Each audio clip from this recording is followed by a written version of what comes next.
예, 반갑습니다. 금속을 사랑하는 수강생 여러분, 성효경입니다. 이번 시간에는 상변태에 대해서 같이 공부해 보도록 하겠습니다. 제일 중요한 내용은 여기서 핵생성과 그 다음에 성장 이런 내용들 같이 보도록 하겠습니다.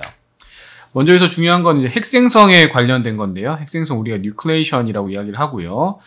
일단 핵이라고 하는 건 우리가 여러 가지 어떤 새로운 상들이 생기기 위해서는 핵이 생겨야만 됩니다. 우리가 앞에서 배웠던 이 감마상에서부터, 감마를 너무 이렇게 뚱뚱하게 썼네요. 자, 감마상에서부터 우리가 알파상으로 이렇게 온다고 할 때, 그러면 이제 알파상이라는 게 처음에 생성될 수 있는 어떤 자리들이 필요하겠죠. 그죠? 그러면 그 자리들, 그러한 처음에, 그러한 초기에 만들어지는 영역, 그런 것들 우리가 바로 뭐라고 하느냐, 이런 것들을 우리가 핵이라고 이야기를 합니다. 그래서 당연히 이런 핵들이 생성되어야만 우리가 나중에 전체적으로 상변태가 일어날 수가 있겠죠. 그래서 제일 중요한 것은 핵생성. 즉 핵생성이라는 거는 우리 사람으로 따지면은 아이가 태어나는 것과 같다라고 보시면 되겠습니다. 핵생성에서요, 핵은 결정이 성장하기 위한 자리로 작용한다. 그래서 처음에 이 핵생성 자리들에서 성장하게 되는데, 예를 들자면은 이러한 그레인 바운더리에서도 성장할 수 있겠고요. 어떤 핵생성이 일어나는 자리가 존재하게 됩니다. 자, 그럼 핵이 성장하기 위해서는 당연히 중요한 게 다른 원자들이 핵으로 추가되는 속도가 핵이 원자들을 잃는 속도보다 당연히 어떻게 돼야 되겠습니까? 추가되는 것이 더 빨라야 되겠죠. 그래야 계속적으로 추가될 것이다. 계속 올 것이다 라고 우리가 볼 수가 있겠습니다. 그래서 핵으로 추가되는 속도가 원자들을 잃는 속도보다 훨씬 더 빨라야 한다 라고 우리가 볼 수가 있겠죠. 빨라야 한다. 자, 이렇게 생각할 수가 있겠고요. 그 다음에 이 핵생성이 처음에 시작되게 되면은 이 성장은 평형 조건에 도달하기 전까지 계속된다. 그래서 성장이라고 하는 거는 평형 조건에 도달하기 전까지 계속된다. 성장은 평형 조건. 평형 조건은 들어가고 나가는 게 같다라는 거죠. 그래서 핵으로 추가되는 속도가 더 빠르게 되면 성장하게 되고요. 그 다음에 원자들이 핵으로 추가되는 속도와 또 핵이 원자들을 잃는 속도가 같게 되면 평형 상태가 되겠죠. 그럼 평형 상태에서는 성장을 멈추게 되는 겁니다. 이게 바로 이제 핵 생성과 그 다음에 성장에서의 메커니즘이 되겠습니다. 자, 그럼 중요한 게 이 핵생성 구동력은 어떻게 되는가? 그럼 핵생성 어떻게 하면 할 수 있느냐? 언제 핵생성이 될까요? 라는 것들을 우리가 같이 볼 수가 있겠습니다. 이 구동력이라고 하는 것은 영어로는 driving force라고 이야기하고요. 왜 이런 게 생기는가? 왜 만들어지는가? 어떤 힘으로 생성되는가에 대한 이야기가 되겠습니다. 그래서 driving force to nucleate increases as we increase delta T. 중요한 게 뭐냐면요. 델타 T라는 거예요. 그래서 우리가 이 온도 변화, 델타 T는 온도 변화죠. 온도를 크게 변화시키면 변화시킬수록 핵생성이 잘 일어난다라는 겁니다. 자, 무슨 말이냐면요. 만약에 높은 온도가 있었어요. 높은 온도에서 여기서 온도를 갑자기 급격하게 내리게 되면은, 그러면 여기에서 이 온도가 급격하게 내려왔기 때문에 충분히 큰 온도 변화가 있었죠. 그러면 여기에서부터는 핵생성이 잘 일어난다라는 겁니다. 그래서 그런 식으로 이 충분히 온도를 내려주거나 또는 충분히 온도를 올려주는 행위를 우리가 무엇이라고 하냐면요. 충분히 내려주는 행위를 관행각, 슈퍼쿨링이라고 하고요. 관행이라고 하죠. 그 다음에 슈퍼히팅, 과열, 올려주는 거는 슈퍼히팅이라고 이야기를 합니다. 근데 보통 우리가 일반적으로는 소재를 높은 온도에서 낮은 온도로 내려서 사용하기 때문에 중요한 거는 이제 관행이라는 게 중요하게 되겠고, 그래서 우리가 봐야 되는 거는 관행이 일어나는 거는 리퀴드에서 솔리드 2개 또는 솔리드 하나에서 솔리드 2개로 나오는 유택틱이라던가 아니면은 또는 이런 유택토이드와 같은 이런 반응에서는 관행을 우리가 활용할 수가 있겠고요. 반대인 상황, 페리택틱에서는 과열을 활용을 할 수가 있겠습니다. 중요한 사실은 어쨌든 온도가 높은 온도에서, 만약 여기가 높은 온도, 하이 템퍼러처다 라고 했을 때 여기에서 급격하게 온도를 내려줘서 로우 템퍼러처로 이렇게 내려왔을 때 여기에서 이 차이만큼, 이 델타 T라는 이 차이만큼이 바로 이 핵생성의 구동력이다라고 보시면 되겠습니다. 핵생성 구동력은 그래서 이 관행에 의해서 결정되는 것이다 라고 보실 수가 있겠습니다. 자, 그러면은 이 어떤 연관관계가 있냐면요. 자, 라지 슈퍼쿨링. 그래서 슈퍼쿨링을 훨씬 많이 하게 되면 델타 T가 크다라는 거죠. 델타 T가 크면은 rapid nucleation rate. 그래서 빠르게 핵생성된다라는 겁니다. 빠르게 핵생성되면 이 핵생성되는 핵의 개수도 많아지겠죠. 그래서 many nuclei. 굉장히 많은 핵들이 형성되게 됩니다. 그래서 관행이 되면 여러 군데서 다 핵생성이 되는 거죠. 한 군데서만 되는 게 아니라 여기도 되고 저기도 되고 여기도 저기도 되고 여러 군데서 핵생성되기 때문에 굉장히 많은 수의 핵이 만들어지고 그럼 그 핵에서부터 그레인들이 만들어지니까 이 결정립의 크기는 small crystals, 작아지게 되겠습니다. 만약에 예를 들자면은 굉장히 여러 군데에서 이렇게 핵들이 막 만들어졌어요. 그럼 이거 하나하나가 다 그레인 돼야 되잖아요. 그죠? 대충 그림을 그리자면. 그럼 굉장히 작은 크기로 이렇게 되겠죠. 그죠? 근데 만약에 몇 군데 안 생겼어요, 핵이. 여기 하나 생기고, 여기 하나 생기고, 여기 하나 생기고, 그러면은, 예를 들자면 이런 식으로 만들어져야 되니까, 그레인 사이즈 훨씬 차이가 많이 나겠죠. 그래서 개수에 따라서도 그레인 사이즈가 차이가 나게 됩니다. 그래서 많은 핵들을 형성시키는 것이 나중에 그레인 사이즈를 줄이는데 중요하다라고 볼 수가 있겠습니다. 그 다음에 스몰 슈퍼쿨링 보시면 이건 델타 T가 작은 거죠. 그래서 관행이 별로 안 됐으니까 핵생성 구동력이 별로 없는 겁니다. 그러면 핵이 많이 생기지 못해요. 왜냐면은 원래 있던 온도에서 안정하잖아요. 그죠? 원래 있던 온도에서 크게 온도가 변해야만 당연히 이제 새로운 세상이 됐구나. 이제 우리가 더 이상 예를 들자면은 이 오스나이트로 있으면 안 되겠다. 이 페라이트로 가야겠다. 새로운 세계로 가야겠다라고 판단을 해야만 다른 데서 열심히 이 상변태를 할 텐데 그렇지 않고 온도가 조금 바뀌면은 이 새로운 세상이 오는 건가 아닌 건가 이런 착각을 하면서 잘 모르겠죠. 그래서 그러면은 별로 핵생성이 잘 되지 않습니다. 그래서 slow nucleation rate, 천천히 핵생성하게 되겠고요. 그 다음에 당연히 아까 우리가 앞에서 이야기했던 것처럼 이 그 크기 자체도 그 개수 자체도 별로 없겠죠. 그래서 few nuclei. 그래서 별로 개수도 많지 않다라는 것이 되겠고, 그럼 당연히 이 크기도 이 large crystals, 굉장히 커진다라는 것을 알 수가 있습니다. 그래서 이 핵생성에 따라서 나중에 grain size 같은 부분들까지도 다 결정된다라는 것을 여기서 알 수가 있습니다. 그래서 여기서 중요한 거는 일단은 핵생성이 굉장히 중요한 메커니즘이다. 그래서 핵생성을 어떻게 할 것이냐, 그거는 바로 관행을 해야 된다. 관행이라는 거는 온도를 높은 온도에서 낮은 온도로 급격하게 내리는 과정이다. 천천히 내리면 안 됩니다. 천천히 내리면 그 사이사이에 조금씩 다 석출이 돼버려요. 그래서 이렇게 핵생성을 해서 확 만들어 버리려면은 급격하게 온도를 내려야만 됩니다. 그래야 바로 이제 어떻게 못한 거죠. 그러니까는 이런 겁니다. 예를 들자면은 온도를 천천히 내려주면은 고민할 수 있겠죠. 내가 확산을 해가지고 페라이트로 만들어질까, 아니면 카본이랑 만나가지고 세멘타이트 만들까, 이런 고민할 수 있는 여유를 주는 건데, 갑자기 온도를 확 내리게 되면은 이 원자들이 5도 가도 못하고 묶여 있는 겁니다. 묶여 있다가 그럼 나중에 확 풀어주는 순간 이제 핵생성 할 수밖에 없는. 그래서 따로따로 떨어져 있기 때문이죠. 그런 식으로 우리가 관행을 하면 핵생성이 잘 된다라고 보시면 되겠습니다. 여기까지가 핵생성에 대한 부분 우리 설명을 드렸고요.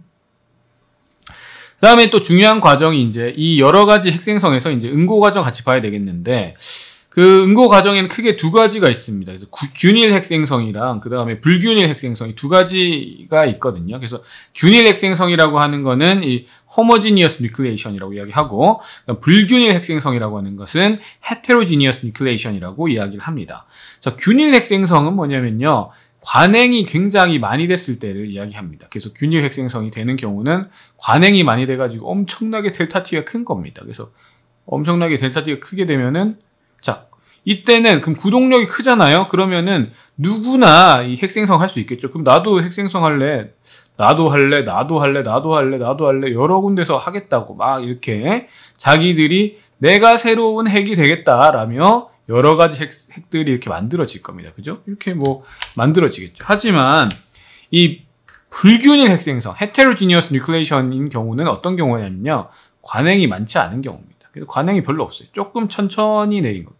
천천히 내렸으니까 많이 핵생성 되지 못하고, 내가 핵생성 될게 너희는 어차피 안 되지 하면서 핵생성 되는 애들이 정해져 있을 텐데 주로는 어디에 있느냐, 이런 애들이 이런 바운더리를 따라서 이렇게 형성될 것이다.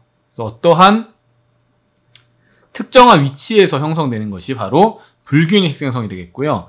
특정한 위치가 아니라 다양한 곳에서 형성된다. 아주 많은 곳에 형성되는 게 바로 균일 핵생성이 되겠습니다. 그래서 이 두 가지 경우는 균일 핵생성은 관행이 클 때, 그래서 드라이빙 포스가 클 때가 되겠고요. 불균일 핵생성은 관행이 작을 때, 드라이빙 포스가 작을 때가 되겠습니다.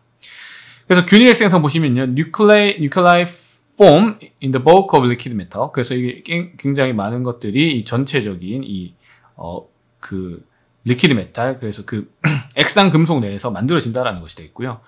그 다음에 여기에서 requires considerable supercooling. 그래서 굉장히 큰 슈퍼쿨링 필요하다. 대략적으로 한 80에서 300도 정도 되는 많은 슈퍼쿨링이 필요하다라는 것이 되겠습니다. 그 다음에 이제 불균일 핵생성 보시게 되면요. 이게 훨씬 더 일반적인 케이스가 되겠습니다. Much easier since stable nucleating surface is already present. 그래서 미리 여기에서 nucleating surface, 핵생성할 수 있는 어떠한 표면 같은 것들이 미리 존재하고 있는 경우.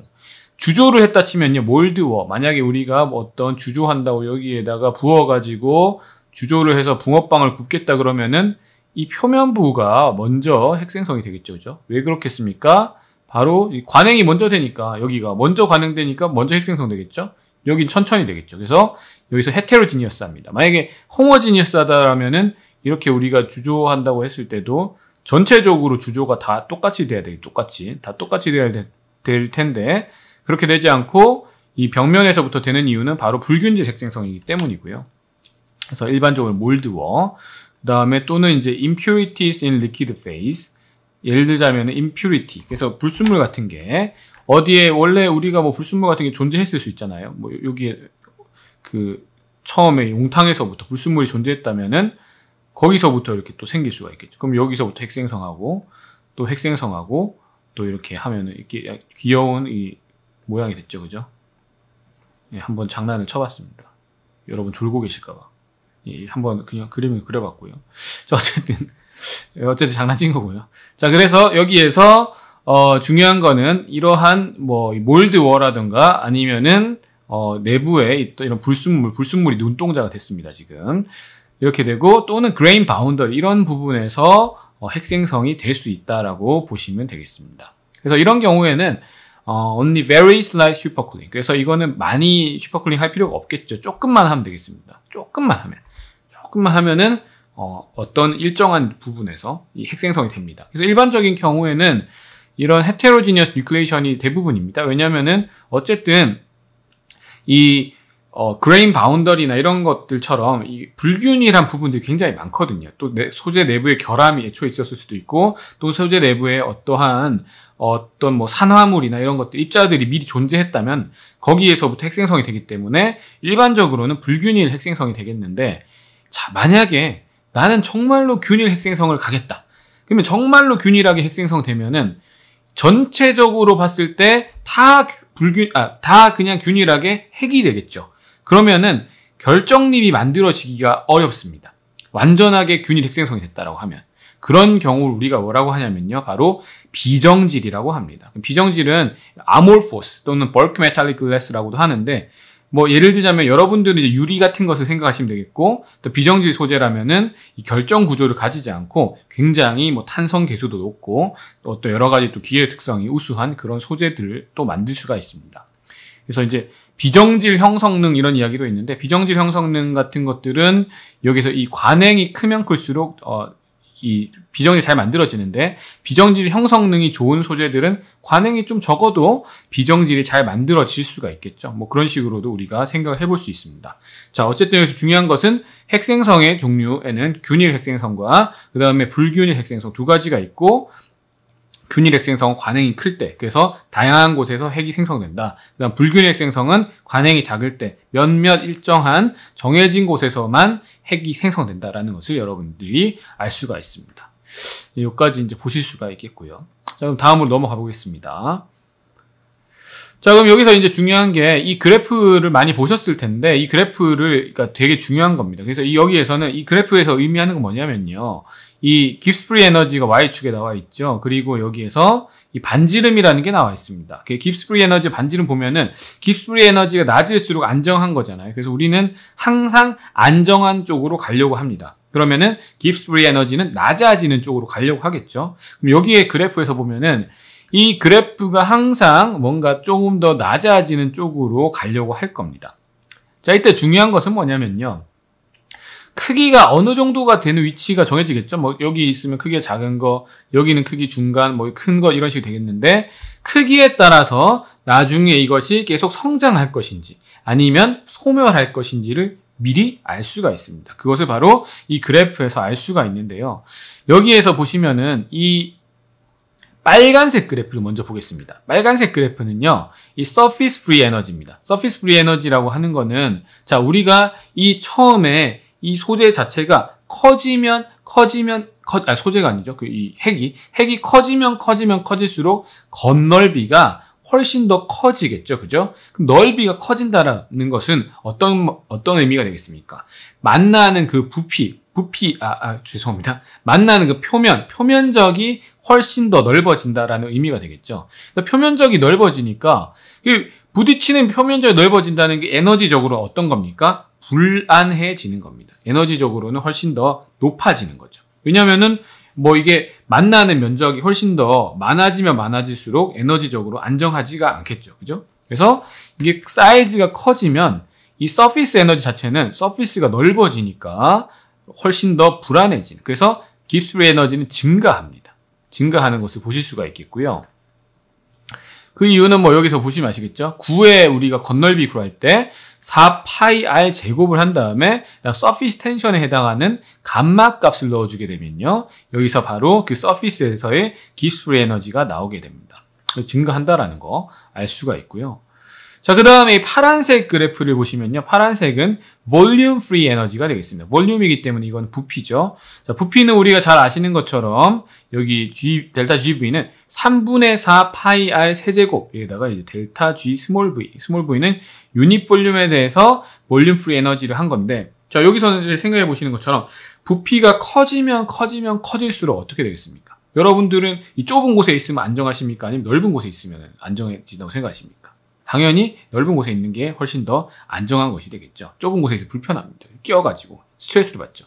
그래서 여기서도 넓어지면 넓어질수록 훨씬 더 부피가 증가하면 증가할수록 에너지적으로는 안정해지는 겁니다. 그래서 에너지가 낮아지니까 부피가 증가하면, 즉 R이 증가함에 따라서 부피가 증가하면 이 깁스 프리 에너지는 감소하게 되는 거예요. 그래서 줄어들게 되는 거죠. 그래서 서피스 프리 에너지는 증가하고 그 다음에 볼륨 프리 에너지는 감소하는 것을 알 수가 있습니다.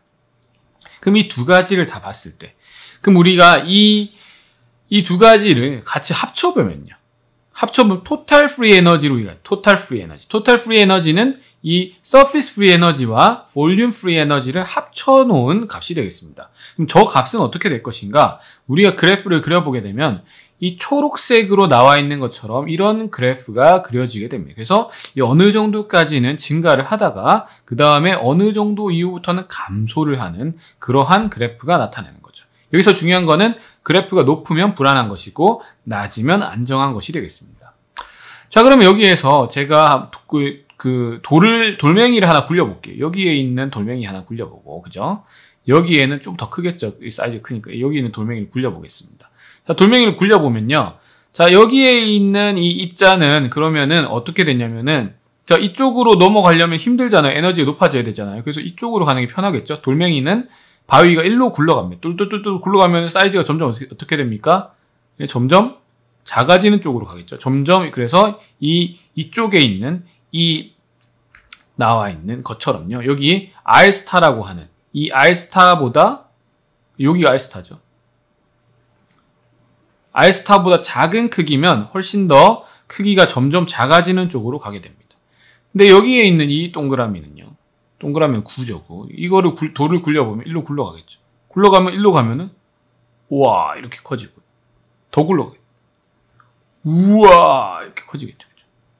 이런 식으로 점점 커지게 됩니다. 그러니까 이 R스타라고 하는 이 critical nucleus, critical radius. 여기에서 이 임계 반지름이라고, 임계 반지름보다 작게 되면요, nuclei shrink. 그래서 이게 줄어들게 되는 것이고요. 임계 반지름보다, 여기 보시는 것처럼 이것보다 더 크다라고 하면은 nuclei grow. 이게 점점 성장하게 됩니다. 그래서 우리가 알 수 있는 거는 원래 초기에 핵 생성될 때 핵의 크기가 어느 정도 일정 이상이 되면 계속 성장하지만 핵의 크기가 너무 작게 되면 다시금 소멸한다. 없어진다라는 것을 이 그래프에서 우리가 알 수가 있습니다. 그래서 여기 나와 있죠, 잘. 이 critical nucleus가 있고, 이 R 값이 critical radius보다 작게 되면요, nuclei shrink. 그 다음에 R 값이 critical radius보다 크게 되면요, nuclei grow. 이 모든 일이 일어난 이유는요, 바로 to reduce energy. 그래서 깁스 프리 에너지를 낮추기 위해서 여기에서 이 입자들의 크기가 결정된다라는 겁니다. 그래서 우리가 처음에 어느 정도의 핵의 크기가 만족이 되어야 성장을 하지, 너무 작은 것들은 나중에는 없어진다라는 것을 여기서 우리가 알 수가 있습니다. 이게 굉장히 중요한 것이 되겠습니다. 자, 그럼 요렇게 정리를 할 수가 있겠고요. 어느 정도 크기가 돼야 된다. 그 말이죠. 자, 성장하려면. 그래서 여기서 R스타라고 하는 게 뭐냐면은, 아까 우리가 봤던 critical radius. 그러면은 이게 게임을 체인징 해보자는 거죠. critical radius라는 것 자체를 우리가 줄여볼 수 있는 방법이 없을까? 왜냐면 critical radius가 줄어들면요, 그래프가 이쪽으로 이렇게 가게 되면은, 뭐 그림을 그려볼까요? 저 그래프가 만약에 초록색이 아니라 이 파란색으로 이렇게 가게 되면은, 그럼 R스타가 여기잖아요, 그죠? 여기가 R스타잖아요. 그럼 R스타가 이쪽으로 오게 되면은 이 정도까지는 뭐 죽겠지만, 이 정도 크기 되는 애들은 살아남겠죠? 아까는 이 크기 똑같은 크기인데도 얘는 소멸됐지만, 이제는 똑같은 크기지만 얘가 살아나가지고 훨씬 더 커지는 그러한 입자가 될 겁니다. 그럼 이렇게 되기 때문에 여기에서 우리가 알 수 있는 것처럼, 그러면 이 게임을 바꿔보자. R스타 값을 우리가 바꿔보자라는 것을 R스타의 식으로 우리가 볼 수가 있습니다.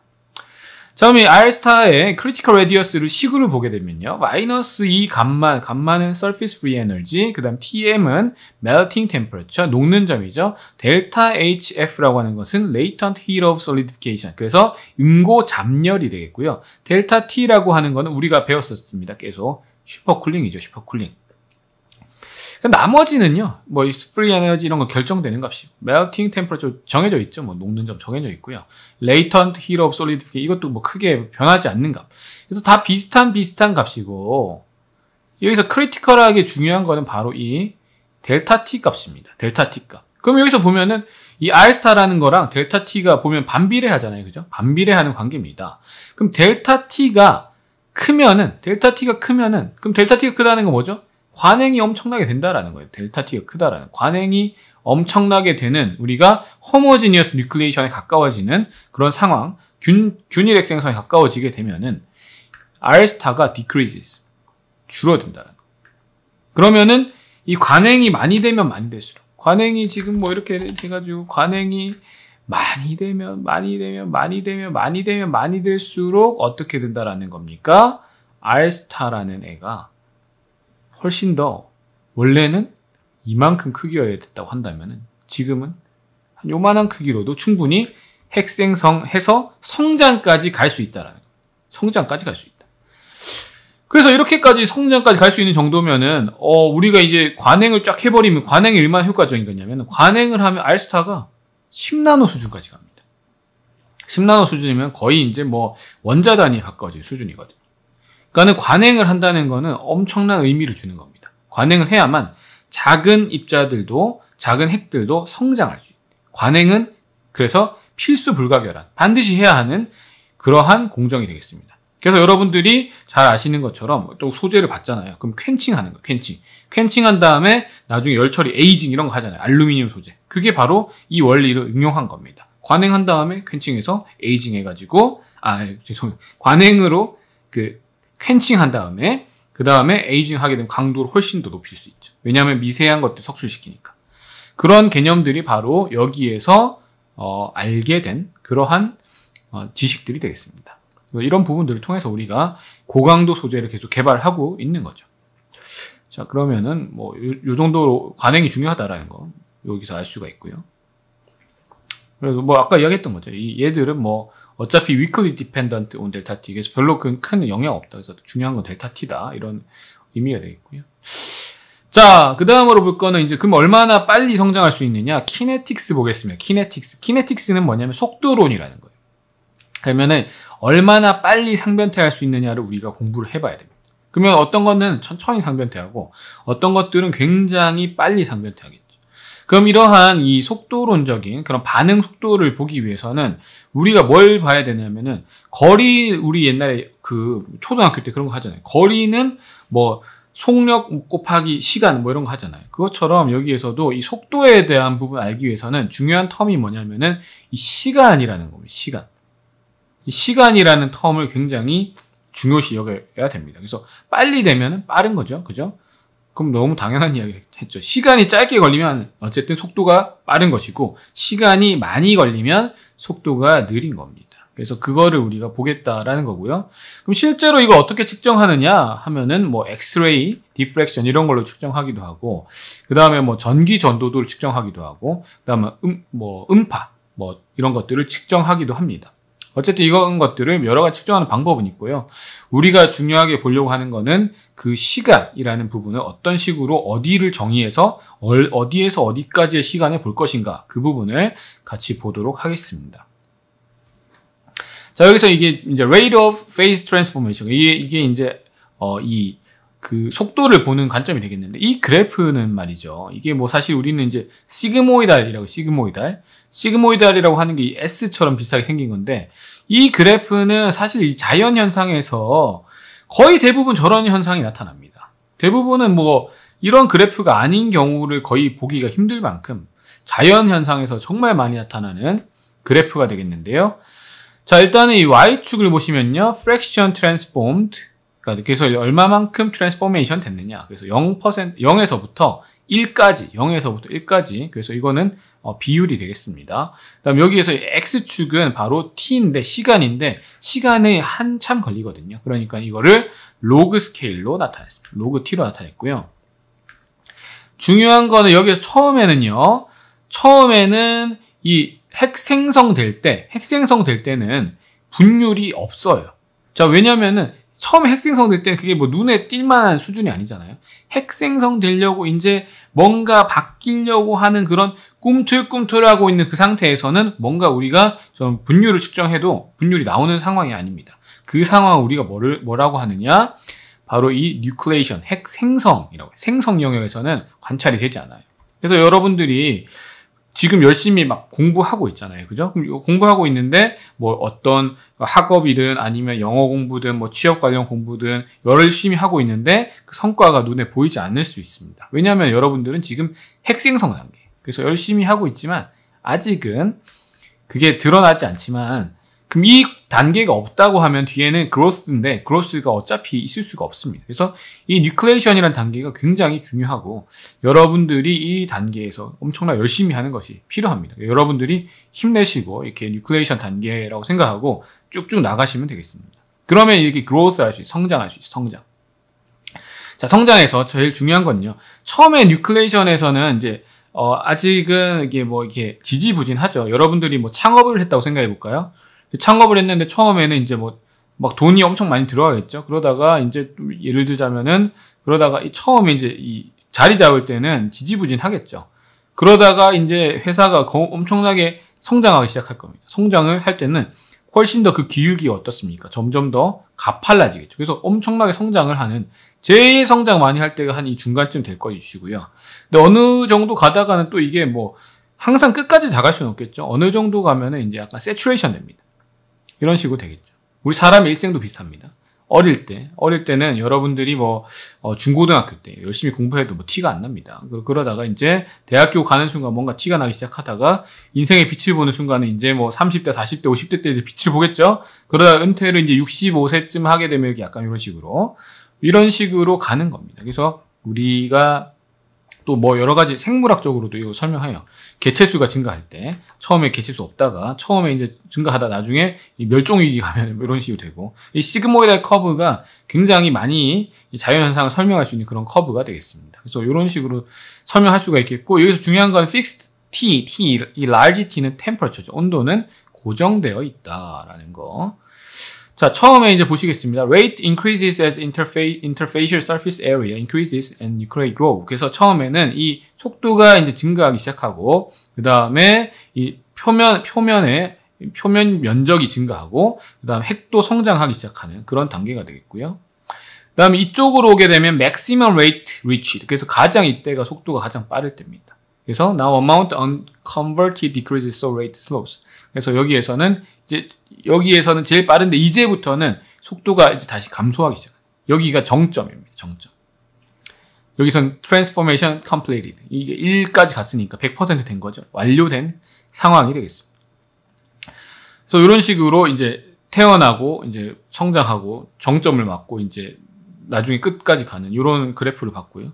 요거를 우리가 나타낼 수 있는 게 아브라함이 이퀘이션을 나타내면은 y라고 하는 게 fraction transformed. 그래서 0에서 1 정도 사이 숫자를 넣어주면 되겠고 1 마이너스 exponential 마이너스 k의 t의 n제곱 타임 t가 되겠습니다. 이 문제도 시험에 꽤 많이 나오기 때문에 여러분들이 잘 알아두시면 좋겠고요. 그래서 여기서도 우리가 어떤 k랑 n 값을 주게 되면은 어느 정도 시간이 걸렸을 때 어느 정도 상변태 되는가 이런 문제들 여러분들에게도 많이 물어보고 있습니다. 그래서 이 부분들 잘 생각해 놓으시면 되겠고 이 그래프를 우리가 이 공식으로 그대로 나타낼 수 있다라는 것이 되겠습니다. 그래서 익스포넨셜한 그래프가 되겠다.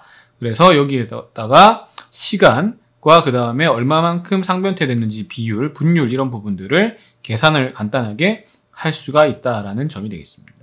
그래서 이 식을 통해서 이제 계산을 할 수도 있겠고요. 아니면 더 간단하게 하는 방법은 바로 이 0.5라는 이 절반 정도 트랜스포메이션이 된 영역이 어딘가, 그때가 시간이 얼마나 걸렸느냐. 그래서 t 0.5를 재면 되겠죠. 그럼 심플하게 할 수 있겠죠. 안 그러면은 이거 시간 다 재야 되는데 여기에서 그래서 이 t를 1/t 이렇게 하면은 그래서 이 t를 분모해 가게 되면은 이게 바로 속도가 되겠죠. 레이트가 되겠습니다. 그래서 0.51대까지 가는데 걸리는 시간을 하면은 훨씬 더 편하게 구할 수 있겠죠. 그래서 다음 페이지에 나오는 것처럼 자, 각각의 경우를 보겠습니다. 그러면 우리가 이 온도에 따라서 얼마만큼 상변태를 빨리 하느냐를 보시게 되면요.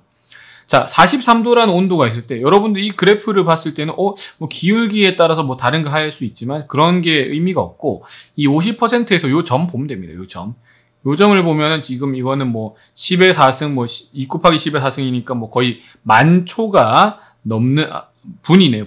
만 분이 넘는 그런 정도의 시간이 걸리는 거고 여기서는 한 뭐 100분 정도 200분 정도 되는 88도에서는요. 그 다음에 뭐 거의 135도까지 온도가 점점 증가하게 되면 훨씬 더 상변태 속도가 빨라지는 거죠. 그래서 135도 정도 됐을 때는 대략 한 10분 정도 내외에서 상변태가 한 50% 정도 된다라는 것을 알 수가 있습니다. 그래서 이 간단하게 알 수 있는 이 방법은 이 1에서 이 t 0.5 이 값을 우리가 에서 요 값, 여기서도 중간에 요 값, 이 중간 값들을 다 계산을 해가지고, 계산할 것 좀 읽으면 되죠? 읽어가지고, 분모로, 역수로 만들어주면은 그 레이트를 알 수가 있습니다. 그래서 간단하게 알 수 있는 방법까지 오늘 공부를 했습니다. 그래서, rate often so slow that attainment of equilibrium state not possible. 그래서 어떤 경우에는 엄청나게 느리면은, 그러면은 절대로 상변태 다 못하는 경우도 있습니다. 자, 예를 들자면은, 이 43도에 놔뒀을 때는 이렇게 갔잖아요. 그죠? 그래도 이게, 이 정도 갔는데, 만약에 이거를 그냥 온도를 예를 들자면, 한 10도 정도에 놔뒀다. 그러면 상변태 아예 못할 수도 있습니다. 그런 부분들도 생각을 해야 됩니다. 그래서 여기에서 언젠가는 도달하겠지가 아니라, 어떤 온도, 일정한 온도가 또 안 되면은, 그까지 가지도 못할 수 있다라는 부분 잘 알아두시기 바라겠고요. 자, 그럼 요 정도까지 하면 되겠네요. 요 정도까지 정리를 하고, 그 다음에, 트랜스포메이션 언더 쿨링, 그 다음, 이 뒤쪽 부분은 또 다른 내용이기 때문에 다음 시간에 다루도록 하겠습니다. 자, 그러면은, 오늘은 여기에서 이 아브라함 이퀘이션에서 이거, 레이트 보는 걸 같이 봤고, 그 다음에 오늘 본 것 중에서 사실 제일 중요한 부분은 이런 균일 핵생성과 불균일 핵생성에 대한 부분, 그 다음에 크리티컬 레디어스에 대한 부분, 그리고 관행이 중요하다라는 부분까지 오늘 잘 정리를 했습니다. 그래서 1번 부분들을 여러분들이 잘 이해를 하시고요. 그래서 또 뭐 복습도 좀 하시고, 그 다음에 다음 시간에 이 뒷부분, 여기서 언더쿨링을 활용하는 방법, 그 이후 부분들, 그 다음에 뭐 여기에서 공석에 관련된 부분들, 그 다음 나중에 다음 시간에 또 제대로 할 거는 TTT랑 CCT, 요거를 또 같이 공부를 해보도록 하겠습니다. 자, 그럼 여기까지 했고요. 다음 시간에 또 인사드리겠습니다. 예, 감사합니다.